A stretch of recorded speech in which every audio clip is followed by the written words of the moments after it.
Bonjour. Je vais commencer pour expliquer un peu d'où sort cette présentation qui s'appelle « Parcours des femmes noires dans les milieux féministes institutionnels québécois ».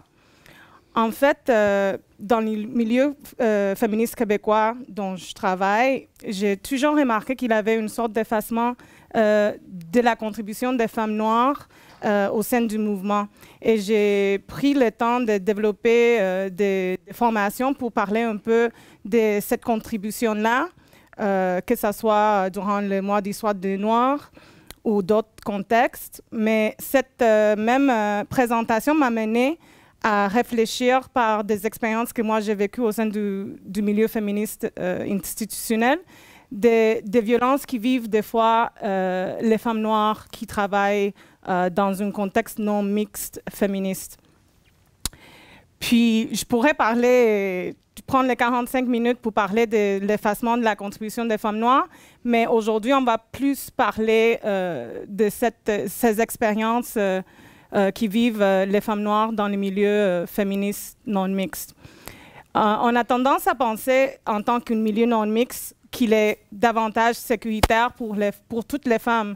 Moi, quand j'ai rejoint le travail dans des organismes des femmes, j'avais cet espoir que, enfin, j'allais être dans un espace safe où je pouvais ne pas être vulnérables à subir des violences que souvent on vit dans des espaces non mixtes où il y a beaucoup de sexisme. Mais très vite, j'ai confronté que non, ce n'était pas ça le cas et qu'on n'était pas à l'abri. On devait quand même confronter les racismes et d'autres types d'oppression au sein de cet espace non mixte. Donc, j'ai écrit un article qui a été publié au Devoir, ça fait bientôt 1 an, lors des Jours des femmes. Et puis, qui racontait un peu cette expérience des femmes noires dans les milieux féministes. Et à ma surprise, j'ai eu vraiment beaucoup de femmes noires qui m'ont écrit par message privé, sur Facebook, pour me partager ces expériences. Et c'était vraiment touchant de voir comment c'était les mêmes expériences que j'avais vécues. Et souvent, on n'avait pas d'espace pour les partager. Souvent, ça s'est partagé dans des espaces informels entre femmes noires, mais il n'avait pas de documentation là-dessus. Donc, puis je parlais avec Jade, qui a une chronique, et puis je ne sais pas si tu veux parler un peu de... Oui, Néo-Québec, on fait une chronique à peu près tous les jeudis depuis presque 2 ans maintenant. Ce sont des chroniques qui se retrouvent sur les réseaux sociaux et qui sont ensuite transformées en podcast. J'aborde des sujets particulièrement, on va dire, divisants au sein de la société québécoise. Donc, il y a énormément de chroniques qui nous vaut souvent des commentaires backlash, on va dire, donc des commentaires plutôt négatifs. La seule chronique, néanmoins, qui a subi, on va dire, une campagne de demande pour qu'elle soit descendue de Facebook, c'est une chronique dans laquelle j'abordais les violences que vivaient les femmes racisées. Donc, c'était plus large au sein de ma chronique. Je parlais des violences racisées au sein des organismes, des violences que vivaient les femmes racisées au sein des organismes féministes, notamment les organismes féministes non mixtes, et de la manière dont cette violence n'était même pas conceptualisée, ni même déconstruite dans l'approche que l'on avait du féminisme au Québec. Et c'est la seule vidéo qui a reçu suffisamment de dénonciations pour être descendue de la page Facebook. Donc, c'est pour vous donner une idée, on a des chroniques qui atteignent les 70 000 vues avec des menaces de mort, mais la seule chronique qui a été dénoncée jusqu'à ce que Facebook la supprime, ça a été une chronique qui parlait des violences vécues par les femmes racisées. Donc, à ce moment-là, on a discuté, on s'est dit qu'il fallait faire quelque chose pour que ce type de discours puisse être visible aussi publiquement. Donc, présentement, on fait des recherches là-dessus, puis on fait des entrevues à des femmes noires sur les expériences qu'elles ont vécues dans les contextes des organismes féministes. Donc, pour mettre un peu le contexte, quand on parle du mouvement féministe québécois, on parle d'un contexte politique vraiment propre au Québec, où la femme se voit doublement opprimée en tant que femme et en tant que minorité linguistique au Québec, avec toute l'histoire qui vient avec. Dans ces contextes, souvent, il est très difficile d'aborder d'autres systèmes d'oppression comme le racisme, parce qu'on se voit toujours comme celle qui est opprimée. On le voit aussi même en dehors du mouvement féministe ou en dehors des groupes de femmes, il y a une résistance à vraiment aborder la question du racisme ici au Québec par l'historique d'oppression qui ont vécu les Québécois en tant que minorité au sein du Canada. Donc, il y a des auteurs qui ont écrit largement là-dessus, comme Chantal Maillet, pour dire comment cette conceptualisation en tant que femme, en tant que personne opprimée, empêche de voir comment nous-mêmes, on peut être des agents d'oppression envers d'autres femmes et comment on ne peut pas avoir une conception universaliste des femmes parce que malheureusement, il n'y a pas encore de l'égalité entre femmes. Puis on voit une forte influence du féminisme matérialiste française qui s'est traduit par cette résistance aux analyses sur les questions des races. Donc, ça, c'est quelque chose qui a un gros impact dans le discours féministe québécois, bien que dans les années 2000, on commence à vouloir aborder la question de la diversité et à introduire le concept de l'intersectionnalité. Alors, il faut bien comprendre, parce que l'intersectionnalité, c'est vraiment devenu un mot à la mode, c'est devenu le buzzword, on l'utilise dans les organismes féministes, on l'utilise beaucoup dans le milieu communautaire, mais on l'utilise également beaucoup dans la documentation gouvernementale, on l'utilise dans les médias, on l'utilise dans les médias populaires. Donc l'intersectionnalité, c'est vraiment devenu un mot que tout le monde utilise un peu à tort et à travers, et qui en fait, au fur et à mesure qu'il a été utilisé, s'est vu dépolitisé. Il faut bien comprendre que l'intersectionnalité, à la base, a été popularisée, pas inventée, popularisée par Kimberlé Crenshaw en 1991. Pourquoi je mets l'accent sur le fait qu'elle ne l'a pas inventé, comme je le vois très souvent dans le contexte universitaire ou autre? C'est parce que le concept qui a mené, les idées forces qui a mené au concept de l'intersectionnalité, on le trouvait déjà avant le travail de Kimberlé Crenshaw. On pouvait le trouver dans les travaux du Combahee River Collective, qui est un groupe de femmes noires, queer, qui ont travaillé sur les différentes manières dont les systèmes d'oppression fonctionnent. On le trouvait également dans les discours de Sojourner Truth, on le trouvait dans les travaux de Deborah King, on le trouvait dans les travaux de Bill. Donc c'est vraiment des idées forces qu'on retrouve depuis bien avant l'arrivée de Kimberlé Crenshaw. Mais on va dire que l'article de Kimberlé Crenshaw, Mapping the Margin, en 1991, va vraiment populariser le terme. On va dire mettre l'intersectionnalité sur la carte des études universitaires. Mais il y a une petite critique, grosse critique à faire du fait qu'on met constamment en avant Kimberlé Crenshaw, notamment dans le milieu universitaire, c'est parce que Kimberlé Crenshaw, c'est aussi une universitaire. Donc il faut voir aussi comment on réécrit l'histoire de certains concepts en évacuant le travail des activistes grassroots, femmes noires, qui ont travaillé autour des idées forces pour tout d'un coup devenir un concept qui est né au sein de l'université, ce qui n'est pas le cas.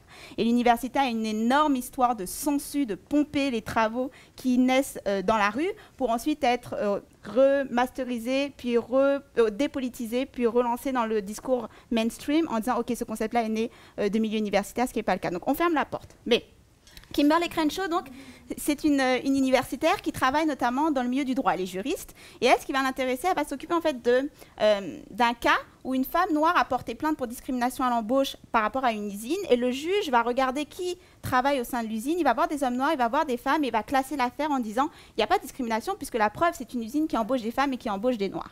Et Kimberlé Crenshaw va utiliser ce cas pour montrer en fait le juge n'a pas pris en compte que la personne qui portait plainte, c'était une femme noire. S'il avait pris en compte le fait que c'était une femme noire, il aurait pu réaliser que certes, il y a des noirs au sein de cette usine, mais ce sont tous des hommes et ce sont tous ouvriers. Or, tous les ouvriers sont des hommes. Okay, on ne peut pas travailler en tant qu'ouvrier, en tant que femme à cette époque-là, enfin, du moins dans l'usine dans laquelle elle avait postulé. Et elle dit, certes, il y avait des femmes au sein de l'usine, mais c'était toutes des secrétaires et c'était toutes des femmes blanches, parce qu'elles représentent le visage de l'entreprise. Donc, si en tant que femme noire, on postule pour travailler au sein de cette entreprise, il n'y a aucune place sur lequel vous pouvez être placé parce que vous n'êtes pas un homme et vous n'êtes pas blanche. Et donc, elle va utiliser ce cas pour montrer comment la loi, parce qu'à la base, Kimberlé Crenshaw a vraiment conceptualisé l'intersectionnalité pour montrer comment la loi conceptualise les rapports de discrimination et de pouvoir de manière très séparée et qui ne se croisent jamais. Parce que, par exemple, dans la loi, vous ne pouvez pas porter plainte pour racisme et sexisme. Vous devez choisir un des deux. Sinon, il y a cette idée que vous avez un avantage par rapport à d'autres personnes qui peuvent porter plainte que pour le racisme. Je sais, c'est stupide. Mais du coup, Kimberlé Crenshaw va dire la loi fonctionne exactement de la même manière qu'en tant que société, on conceptualise les rapports de pouvoir, les discriminations, c'est-à-dire qu'on a une manière de conceptualiser par catégorie, par case, et chaque catégorie est bien distincte l'une des autres. Donc, soit vous luttez contre le racisme, soit vous luttez contre le sexisme, soit vous luttez contre le capacitisme, etc., etc. Mais chaque catégorie a son groupe et les catégories ne se croisent pas. Et Kimberlé Crenshaw va montrer comment, en tant que société, on a une manière d'aborder les systèmes d'oppression, les systèmes de pouvoir qui ne sont pas assez effectifs pour comprendre la manière dont ces rapports de pouvoir ne sont pas, au contraire, pas du tout distincts les uns des autres, mais s'entrecroisent, se renforcent, se reproduisent et créent des situations complètement originales, on va dire, de discrimination et donc de conditions de vie particulièrement difficiles. Et elle montre comment, parce qu'on est incapable de conceptualiser les rapports de pouvoir de manière beaucoup plus fluide et beaucoup plus interactive, toute une catégorie de population parmi les plus marginalisées tombe dans les crevasses de nos mouvements de lutte. Donc il faut bien comprendre que l'intersectionnalité, lorsque Kimberlé Crenshaw le conceptualise, c'est à la fois un outil d'analyse des rapports de pouvoir et un outil de lutte. Parce qu'elle le dit, une fois que vous avez analysé les rapports de pouvoir, c'est une manière du coup de pouvoir comprendre comment les démanteler. Donc vous devez utiliser l'intersectionnalité pour comprendre comment ces rapports de pouvoir fonctionnent de manière beaucoup plus complexe et ensuite voir comment vous pouvez les déconstruire. Et pourquoi on parle de dépolitisation, c'est qu'au fur et à mesure que l'intersectionnalité va devenir populaire, de moins en moins, on va utiliser l'intersectionnalité pour parler des rapports de pouvoir et pour parler de démantèlement, mais pour parler d'identité. Et donc l'intersectionnalité, telle qu'il est actuellement réutilisée, notamment dans le contexte qui nous intéresse, les organismes féministes non mixtes, institutionnels, utilise l'intersectionnalité comme un synonyme de diversité. C'est devenu, l'intersectionnalité, c'est la course au nombre d'identités que vous pouvez avoir, donc le type d'oppression. Plus vous avez des identités complexes, plus vous gagnez le championnat de l'oppression, ce qui est très éloigné de la manière dont fonctionne l'intersectionnalité. L'intersectionnalité permet de comprendre comment certaines identités fonctionnent, mais en partant des rapports de pouvoir, et pas l'inverse. Ce qui veut dire que l'intersectionnalité, on ne peut pas dire, ce qu'on a vu également dans certains documents, on veut accepter les femmes dans toute leur intersectionnalité. Ça ne veut rien dire. Les femmes dans toute leur intersectionnalité, ça ne signifie rien du tout. Mais c'est pour vous montrer comment, à force que l'intersectionnalité ait été dépolitisée, parce que si vous utilisez l'intersectionnalité, vous êtes obligé de faire une analyse des rapports et dynamiques de pouvoir internes.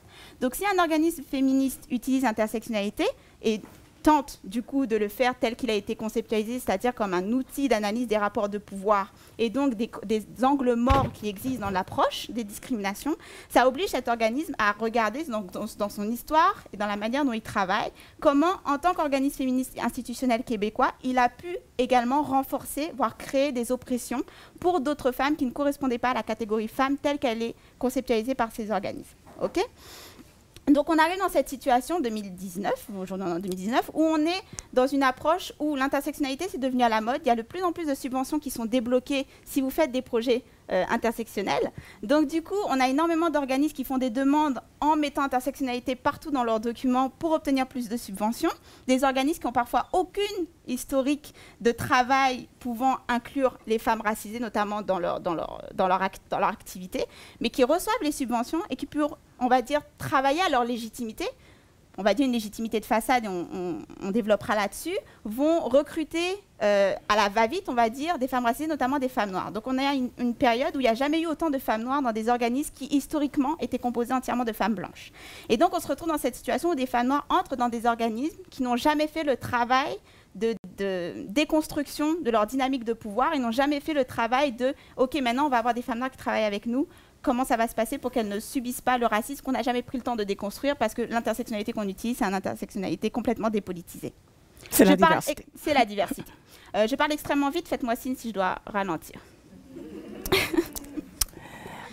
Donc, tu as dit quelque chose de super important. On est dans un moment où les organismes veulent la diversité. Elles veulent avoir une personne racisée, elles veulent avoir une personne queer, mais il n'y a pas du travail qui s'est fait avant de recevoir ces personnes-là. Et ça, cela se traduit dans un contexte que, après, tu retrouves des femmes qui rejoignent ces organismes et qui vivent vraiment beaucoup de violence et n'ont pas des espaces non plus pour les nommer, parce que si elles osent les nommer, quelque chose qu'on a oublié de dire, c'est que la plupart des... Il y a Coco qui a fait une étude. Coco, c'est... Le centre...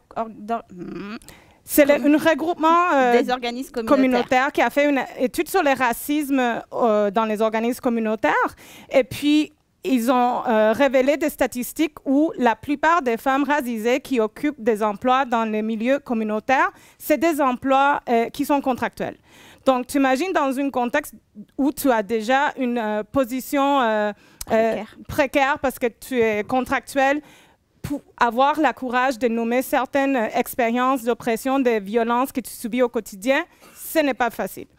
Quand on a fait les entrevues à des femmes qui ont travaillé dans les milieux féministes québécois, institutionnels, elles ont dévoilé comment, quand elles ont osé nommer certaines violences, par la suite, elles ont perdu leur emploi. Donc, une autre violence qui vivent les femmes racisées dans les milieux institutionnels féministes, c'est être confrontées, surtout dans les milieux où c'est la lutte contre la violence faite aux femmes, c'est de voir comment les hommes provenant de leur communauté sont représentés. Ici, vous allez voir des exemples des posts Facebook des organismes qui travaillent dans la lutte contre la violence faite aux femmes, qui postent des nouvelles, souvent des nouvelles des journaux sensationnalistes sur la violence sexuelle ou sur la violence conjugale. Et c'est des posts qui font une sorte d'essentialisation et exotisation de la violence sur certains groupes de femmes. Dans la première, vous pouvez voir, quand on parle de violences sexuelles ou surtout du travail du sexe ou prostitution, on a toujours la représentation du pimp noir qui circule dans toutes les nouvelles. Puis, il y a un autre exemple où il y a une nouvelle au Maroc où on parle des taux de violence conjugale qui subissent les Marocaines. Et puis, on voit tous les commentaires hyper racistes qui viennent par la suite. Et puis, la critique qu'on veut nommer, c'est qu'il n'y a pas de travail de contextualisation. Parce que il n'a pas de mal de dire qu'il y a la violence sexuelle chez les communautés noires. Il n'a pas de mal de dire qu'il y a la violence conjugale dans les pays du Sud. Le mal, c'est qu'on exotise cette violence et on ne met pas un contexte colonial, des guerres, pour expliquer pourquoi, dans certains pays, les droits des femmes sont davantage bafoués. D'autant que, en plus de ce focus dont parle Marliane, la conséquence, c'est parce qu'on a fait une espèce de... On a surveillé les réseaux sociaux de ces organismes pour voir ce qu'elles postaient régulièrement. Et non seulement, comme le dit Marliane, il y a un focus sur les communautés racisées, notamment avec une représentation de la violence sexiste patriarcale qui devient le parangon de l'homme racisé, mais en contrepartie, il n'y a quasiment aucun post mettant en avant la violence vécue par les femmes blanches québécoises ou le type de violence conjugale qu'il peut y avoir dans un couple blanc québécois. C'est-à-dire qu'on a l'impression, du coup, que dans le contexte québécois, ou lorsque ça touche les femmes blanches québécoises, il n'y a plus de violence. La violence du patriarcat, la violence sexiste, c'est devenu quelque chose du Sud, c'est devenu quelque chose des communautés racisées. C'est devenu quelque chose qu'il faut aller sauver chez les autres. Sans aucune modération. On précise que c'est un extrait des commentaires, mais les commentaires continus sont de plus en plus affligeants et puis personne ne réagit sur la page de ces organismes. Puis l'objectif de vous présenter ça, c'est quand une femme noire travaille dans un organisme qui, leur objectif, c'est la lutte contre les violences faites aux femmes, être confrontée à ces images dans les contextes de formation, dans les contextes de conférences, être confronté à chaque fois à ces représentations qu'on fait des hommes de leur communauté, quel impact ça peut avoir sur ces femmes-là. Et soit parler et oser dire, se plaindre et partager comment l'impact que ça peut avoir sur elles, ou le nommer et subir des conséquences par la suite. Ça, en fait, on va vous présenter différents types de violences qu'on a recueillis par les témoignages. Ça, c'est un des premiers types de violences qui sortait beaucoup des témoignages. Donc là, il y a un extrait.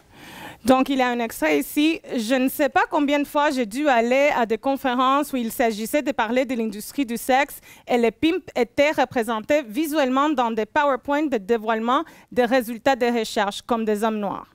Ou alors, à mon job, on va relayer et partager des articles et même des vidéos ayant un caractère raciste, stigmatisant envers ma communauté et je vais devoir me taire. je le vivais comme une violence en soi.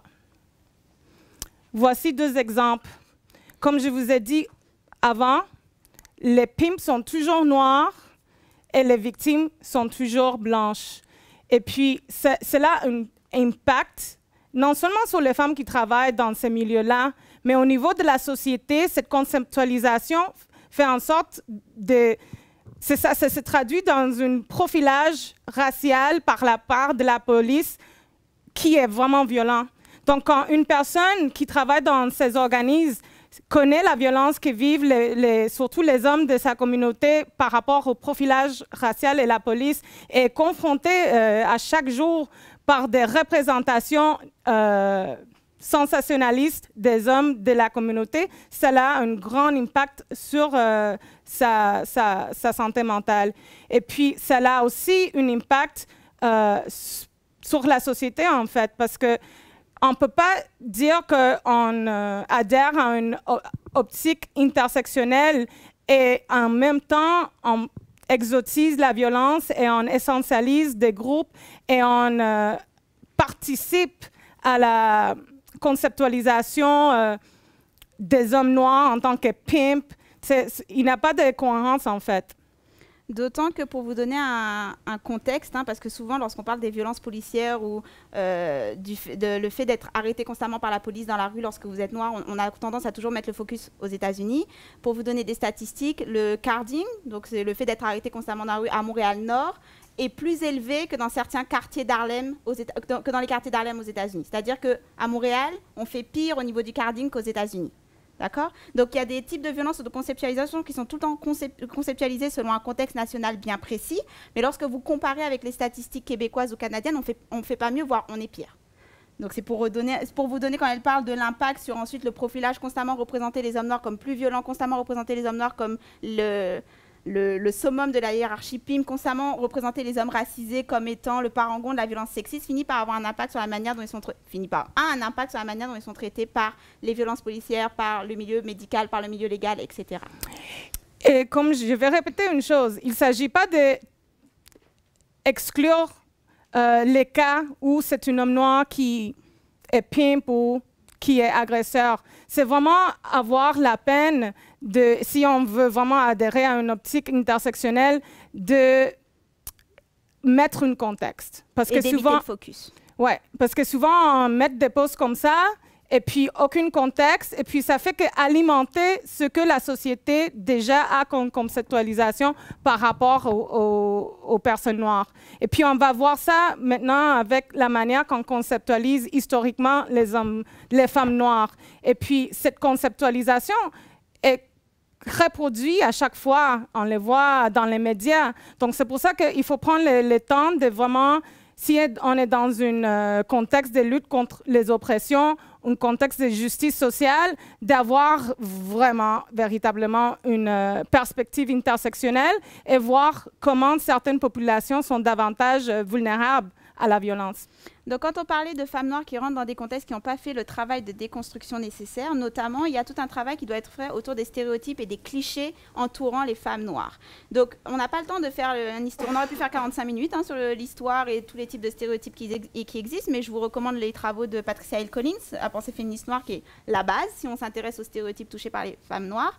Et également, si vous vous intéressez à comment ces stéréotypes sont présents au sein de la culture et les médias, il y a les travaux de Stuart Hall, qui a plus travaillé sur les hommes noirs, mais comme la manière dont il a conceptualisé les stéréotypes a influencé Patricia Hill Collins. Si vous lisez les deux, c'est excellent. Mais en gros, Patricia Hill Collins présente les différents stéréotypes. Donc, ce sont des stéréotypes qui existent souvent depuis la période esclavagiste et qui ont été simplement remodernisés, réactualisés. Je rappelle, le Québec et le Canada ont pratiqué l'esclavage. Donc, du coup, il y a des stéréotypes qui se maintiennent. Notamment, parmi les stéréotypes, on a celui de la Jézabel, donc la représentation de la femme noire qui aurait une sexualité débridée, animale, une sexualité qui s'oppose à celle de la Vierge. Donc, c'est un stéréotype qui va justifier les violences et agressions sexuelles, qui va justifier qu'on soit plus léniant en français, qu'on pardonne plus aisément les violences et agressions sexuelles que subissent les femmes noires au quotidien. Je rappelle, dans le contexte Montréal québécois, les femmes noires et les femmes racisées, donc les femmes noires, les femmes autochtones sont surreprésentées dans les cas de victimes de violences et agressions sexuelles, en dépit du fait que le pourcentage de la population est minime. Et non seulement elles sont surreprésentées, mais il n'y a pas de maison... Il n'y a pas de service en fait, d'aide, par exemple, à Montréal-Nord. Donc, dès que vous avez un quartier où il y a plus de population noire, il n'y a aucun service d'aide, alors que ce sont les populations qui sont surreprésentées en cas de victimes de violences et agressions sexuelles. Donc, il y a différents types de stéréotypes. Il y a la mère assistée sociale, on ne va pas rentrer là-dedans. Le stéréotype qui nous intéressait le plus, parce que ça ressortait constamment des témoignages, c'était l'angry black woman. Donc, la femme noire constamment en colère, la femme noire hostile. Et ça ressortait constamment dans les témoignages, parce qu'on avait littéralement des femmes qui nous disaient « Lorsque je vais au travail, je fais attention à mon ton, je fais attention à ma posture, je souris, je dis bien bonjour parce que je sais pertinemment qu'à la seconde où je ne vais pas sourire, on va penser que je suis menaçante. » Et constamment, ce sont des femmes noires qui ont particulièrement peur, notamment de faire pleurer leurs collègues. Donc, toutes les personnes qu'on a rencontrées nous ont dit, elles ont eu une ou plusieurs récits où elles nous expliquent qu'elles ont été perçues comme hostiles et menaçantes. Il y en a une qui nous a dit, c'est comme si, littéralement, la menace de violence, elle s'est comme déplacée. Comme il n'y a pas d'homme à mon travail, ben, le risque de violence, le risque de coup, on a l'impression que c'est moi. Elle ne s'est jamais battue de sa vie, mais dans les postures des femmes, parfois où elle argumentait, etc., elle voyait comme si sa collègue se protégeait ou se renfermait sur elle ou disait « calme-toi, ne crie pas, tu me fais peur quand tu fais ça ». Toutes les femmes que nous avons rencontrées ont eu une anecdote, voire plusieurs, où une de leurs collègues a fondu en larmes. Et souvent, c'était au moment où elle cherchait à avoir une accountability, rendre des comptes. Donc, c'est-à-dire, par exemple, on a une qui nous a raconté comment elle avait un travail à faire avec une de ses collègues. Le travail avançait, puis sa collègue, la deadline arrivait, puis sa collègue ne faisait pas son travail. Donc, elle n'arrêtait pas de la relancer par courriel, encore et encore. Puis, au bout d'un moment, elle va dans son bureau en lui disant « Écoute, il faut vraiment que tu fasses ton travail parce que, on va dire, c'est demain qu'on le rend et j'attends toujours ta présentation. » Sa collègue fond en larmes. Donc, elle la regarde un peu choquée. Puis, sa collègue lui dit « Excuse-moi », se lève et s'en va. Puis, sur le coup, elle nous dit « Moi, j'ai cru qu'il y avait quelque chose chez elle. Peut-être que quelque chose était arrivé à ses enfants. Je ne sais pas. Donc, bon, j'ai laissé tomber. Je me suis dit, on verra plus tard. » Lorsqu'elle revient le lendemain, elle a été convoquée par la direction qui a manqué de lui mettre un blâme en lui disant qu'elle avait été violente et hostile envers une de ses collègues, qu'elle avait fait pleurer, que ce n'était pas une manière de faire.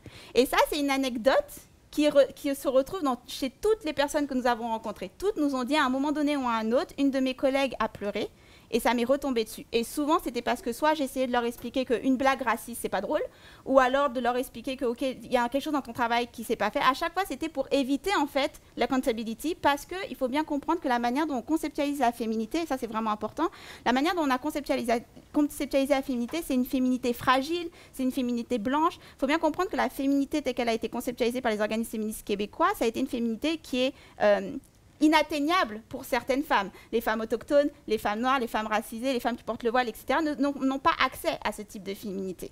Donc, l'idée de la victime idéale, la femme blanche qui pleure, fragile, qu'il faut protéger, ne fonctionne pas pour une femme noire, parce qu'il y a ce stéréotype de l'angry black woman. Ce qui fait que les femmes noires ne sont même pas reconnues comme victimes. On a eu énormément de témoignages de femmes noires qui nous disaient « J'ai voulu rapporter un cas de violence et d'agression sexuelle, comme je suis une femme noire, je n'ai pas été crue parce qu'on ne conceptualise pas une femme noire comme pouvant être victime. Elle est trop forte, c'est une Jézabel, angry black woman, etc. » Donc, dans ce contexte-là où la féminité a été conceptualisée selon des critères bien précis dans lesquels vous n'appartenez pas, lorsque vous arrivez dans ce milieu-là, on peut utiliser cette féminité contre vous. Et on va l'utiliser contre vous, et ça va être d'autant plus efficace que c'est un milieu qui n'a absolument pas fait de déconstruction autour de ces clichés, autour de ces stéréotypes. Donc, parmi les violences qu'on nous a rapportées, comme j'ai dit, c'est celui donc de l'angry black woman, les larmes, le fait que fasse attention au ton. Il y a aussi la surveillance accrue à votre rendement de travail. Donc, par exemple, toutes nous ont raconté comment il y avait comme une double attente par rapport à leurs collègues. Donc, elles avaient beaucoup plus de surveillance par rapport à leurs travaux. Même si elles n'avaient jamais rendu un travail en retard, on était constamment en train de checker leur travail. Alors que d'autres pouvaient ne pas rendre des comptes pendant 1 mois ou 2. Elles devaient constamment, une fois par semaine, aller rendre des comptes, vérifier ce qu'elles faisaient. Surveillance accrue par rapport à leur horaire aussi. On a une qui nous racontait comment, à son travail, régulièrement, ses collègues partaient plus tôt, allaient à des rendez-vous médicaux, pouvaient ne pas venir parce qu'elles avaient la migraine, ce genre de choses. Puis elle, une fois, elle a voulu partir une demi-heure plus tôt pour aller chercher sa fille à l'école. Et le lendemain, elle a été convoquée à la direction. Et c'était la seule de son équipe à avoir jamais été convoquée pour une histoire d'horaire. Et c'était la première fois qu'elle partait une demi-heure plus tôt. Pour lui dire, tu sais, ici... Et littéralement, le discours, ça a été, tu sais, ici, je ne sais pas d'où tu viens, mais ici, les horaires, c'est vraiment important. Donc, quand on dit 17h, c'est vraiment, voilà, ce type de discours. On a eu énormément aussi d'anecdotes, de récits sur les commentaires par rapport à la tenue ou aux cheveux. Donc, on en a une qui nous a dit un jour, je me suis fait tresser les cheveux, puis j'ai regardé ma montre avant d'entrer au travail et je me suis dit, OK, combien de temps on va passer à commenter mes cheveux? Et elle a dit littéralement 25 minutes. Elle a dit, c'était pas méchant. On a une discussion sur mes cheveux, c'est juste que est-ce qu'on a besoin littéralement de commenter mes cheveux pendant 25 minutes sur le milieu de travail? Et je sais systématiquement, si je change quelque chose à mes cheveux, je change à ma tenue, ça va devenir le sujet de discussion pendant 25 minutes en attendant qu'elle sorte de mon bureau. Et ça, c'est constant. C'est dans tous les discours, tous les témoignages. Ah, OK. OK. Oui, c'est combien de temps, celui de... 3 minutes. OK. Donc, ça, c'est un extrait de la recherche dont je vous ai parlé de Coco sur les expériences des femmes racisées dans les milieux de travail. Puis, malheureusement, on a juste la version anglaise, mais il existe une version française qui démontre un peu, ils ont fait comme une représentation un peu d'un parcours d'une femme racisée dans un milieu tout blanc. Donc là, on parle du honeymoon phase, la lune de miel, où la femme se sent accueillie. Tu sais, l'organisme est très content d'avoir sa femme noire ou sa femme... si elles sont chanceuses, elle va avoir plusieurs oppressions en même temps. Donc, ça va être bien cool. Donc là, après, la femme est confrontée à une réalité où elle se rend compte que, malheureusement, oui, l'organisation cherchait son token, mais l'organisation n'avait pas vraiment fait un travail pour déconstruire certains systèmes d'oppression. Et puis là, elle confronte ce qu'on appelle des micro-agressions qui ne sont pas vraiment des micro, pas du tout. Et puis, si elle essaie d'avoir une certaine accountability, elle va être confrontée aussi à davantage de violences. Donc là, elle est confrontée au déni du racisme dans ce sens-là, puis il y a des attaques. Puis soit cette recherche avait fait aussi des statistiques par rapport au burn-out, oui. Par rapport aux fins de contrat. Et c'était vraiment pas clair parce qu'il y avait beaucoup qu'on ne savait pas les raisons pour lesquelles la femme n'était plus là. Donc, c'était peut-être, dans certains contextes, on nommait fin de contrat, dans d'autres contextes, on nommait burn-out, mais il n'avait vraiment pas un travail extensif par rapport à vraiment les expériences qui ont fait que ces femmes ne sont plus là et n'ont pas une analyse parce qu'on voit beaucoup avec les organismes communautaires qu'ils ont du mal à retenir oui. les personnes racisées au sein de leurs équipes. Ils ont vraiment du mal. Puis, il n'y a pas vraiment un travail qui s'est fait pour voir pourquoi. Donc, nous, on a vraiment aussi travaillé tous les textes de Sarah Ahmed, qu'on a oublié de peut-être nommer, et ce qu'elle appelle la non-performativity. La non-performance, comme preuve de performance. De l'antiracisme. Et puis, on les voit dans les organismes communautaires et dans notre contexte, dans les organismes féministes, comment elles adoptent un discours d'intersectionnalité, de lutte contre les oppressions, qui va faire en sorte qu'il n'y a pas vraiment concrètement du travail qui s'est fait, mais ce nouveau discours va venir légitimer leur travail et va juste contribuer à la reproduction des mêmes systèmes d'oppression. Parce que c'est très important lorsqu'elle a mentionné les burn-out et les enjeux de santé mentale qu'on a beaucoup rencontrés lors de nos témoignages. C'est aussi que beaucoup des femmes qu'on a rencontrées ont été embauchées spécifiquement à des postes qui visaient à changer l'organisme. Donc, par exemple, responsable de diversité et inclusion ou outreach pour les communautés noires. Donc, ce sont des femmes noires qu'on demande de venir pour faire un travail de fond, de changement au sein de l'organisme. Et ce qui se passait souvent, en fait, c'est qu'elles venaient, donc elles commençaient leur travail en faisant des critiques et elles trouvaient un mur. Donc, c'est-à-dire qu'à chaque fois, c'était non, on ne peut pas faire ces changements-là, non, on n'a pas les moyens. Puis petit à petit, elle se rendait compte qu'à force de constamment citer le problème de l'organisme, elle devenait le problème. C'était elle qui était considérée comme le problème de l'organisme parce qu'elle ne s'intégrait pas, parce qu'elle ne respectait pas la culture de l'organisme. Et petit à petit, le mur devenait même des rétaliations. Donc, en fonction des personnes qu'on a rencontrées, certaines ont laissé tomber. Donc, c'est-à-dire qu'elles sont au sein de l'organisme avec le poste, mais elles font le travail habituel de l'organisme. Il n'y a rien qui change. Elles ne font pas de travail d'inclusion et de diversité parce qu'elles sont épuisées, elles sont brûlées. D'autres ont claqué la porte et d'autres sont allées jusqu'au renvoi. Donc, on a le cas particulièrement d'une femme qui a travaillé presque 3 ans au sein d'un organisme, qui a fait énormément de travail au sein de l'organisme, notamment par rapport aux personnes trans, par rapport au travail, par rapport aux prisons, par rapport au travail du sexe, énormément de travail au sein de cet organisme, qui à chaque fois se retrouvait à devoir batailler parce que l'organisme refusait de faire ces changements. Donc, la plupart du temps, elle faisait ses travaux en dehors de ses heures de job pour s'assurer de faire des liens avec d'autres organismes, pour vraiment faire... elle appelait, à la fin de son travail, elle appelait d'autres organismes pour voir s'ils étaient au courant de certaines ouvertures de postes, etc. Donc, tout ce travail-là, elle le faisait quasiment en dehors de son poste. Elle a fini par être renvoyée parce que, apparemment, selon sa lettre de renvoi, c'était elle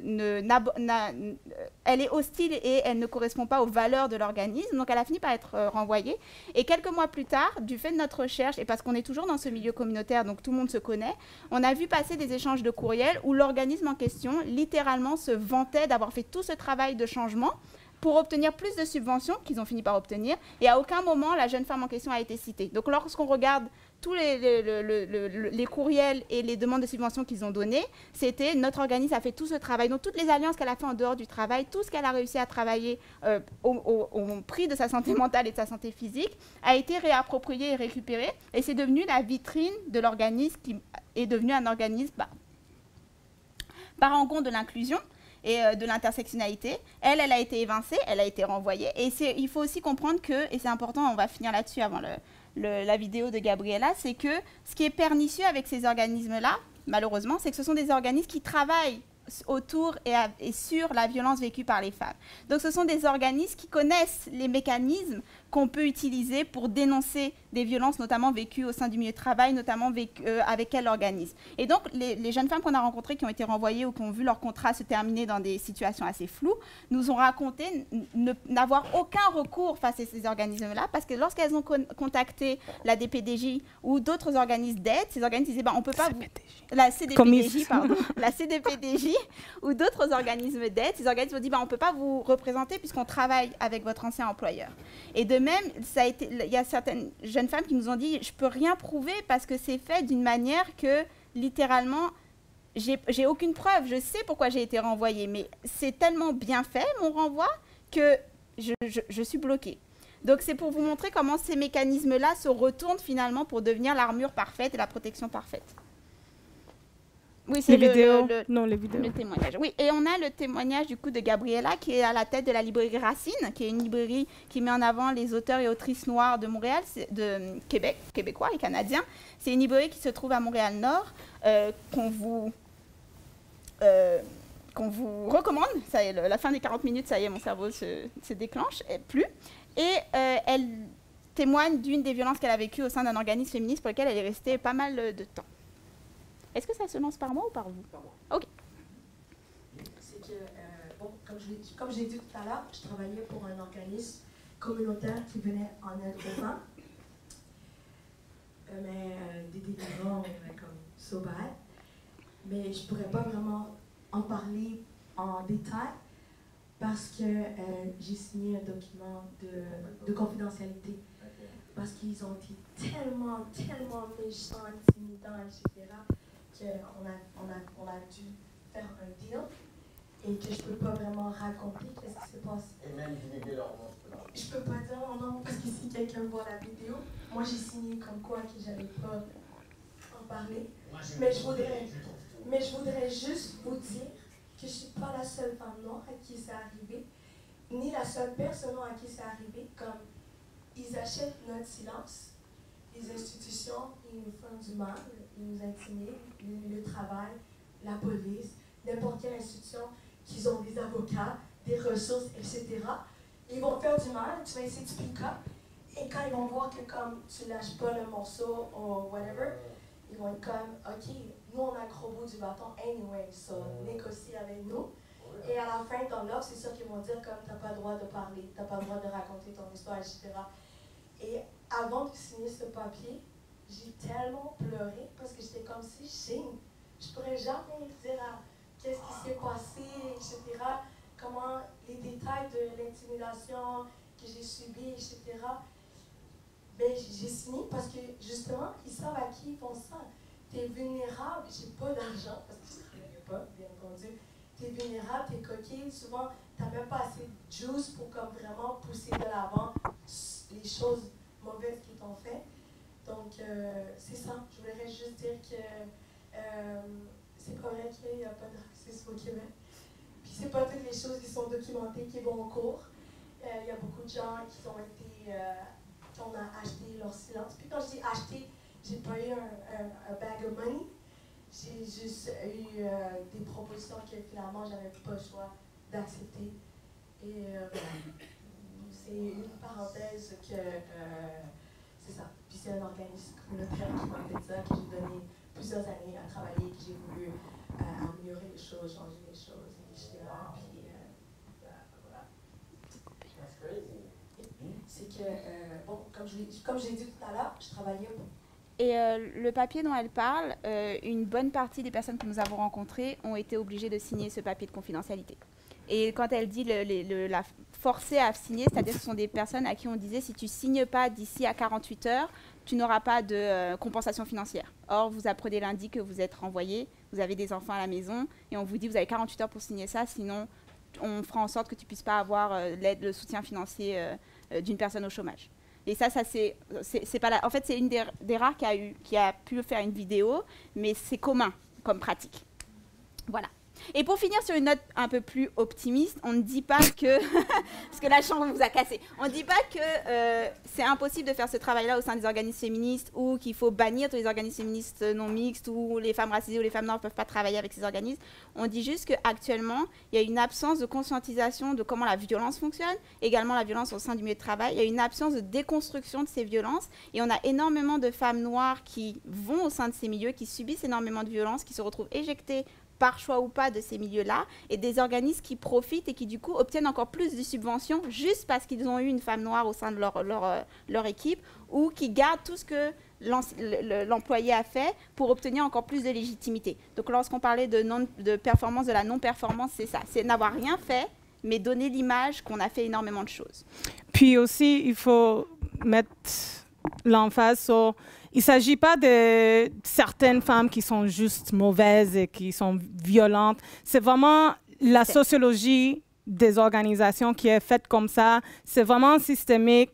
C'est vraiment le fait qu'on les voit même dans les milieux corporatifs. C'est les mêmes violences qui se reproduisent. Et malheureusement, les communautaires n'est pas épargné de ces violences-là parce qu'on est rentré dans une mode de professionnalisation où on doit faire des demandes de financement pour survivre et on n'a pas de temps d'adresser les problèmes systémiques qui existent au sein de nos organismes. Donc, je pense qu'on pourrait finir là-dessus. Oui, pas les individus, le système.